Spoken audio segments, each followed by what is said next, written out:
Hi everybody. In this class you have to do a 10-hour field experience. This means that you have to pick a location that is sort of a service-related location, like an educational sort of setup, like a Boys and Girls Club, an after-school program, a library program perhaps, soup kitchen.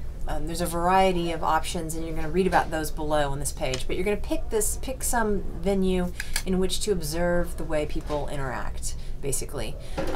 Many of you will be in contexts where you observe children, and maybe the adult supervisors and teachers that guide those children.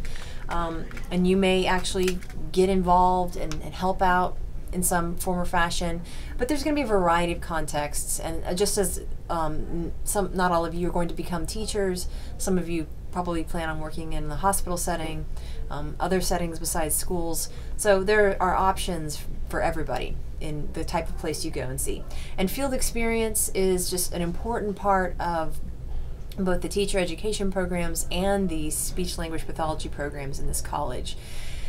This is just your first of many of these, and as you go through your program you'll find that they become more specific, and there's more requirements about what it is that you need to be doing and seeing. In this class, I just want you to make sure that you note what you've seen, take good notes. You want you to be very observant about what you're looking at in terms of the way people interact and the context and just the various dynamics in that environment.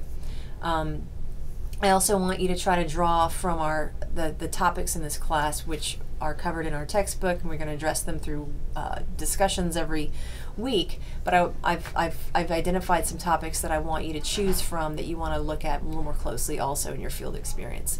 So if you look down below this video, you're going to see lots of information about that. I'm not going to bog down on that for now, but I just want to say that I think field experience is really cool and exciting, and I'm a little bit jealous that you get to do it. I've had a couple of meaningful ones recently. I was in a soup kitchen about a year ago for about 10 hours, and I wrote 20 pages about that experience. It was just incredible.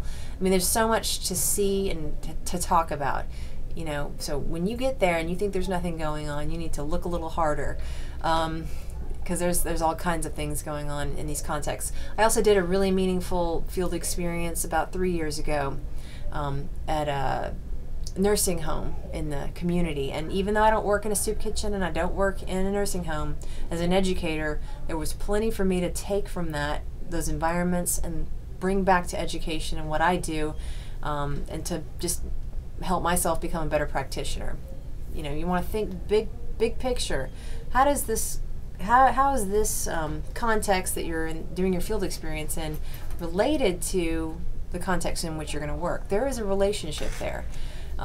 There's an impact. Those two are in a web together, and that's what you want to try to think about is, what can I learn from this environment and take it into my future setting.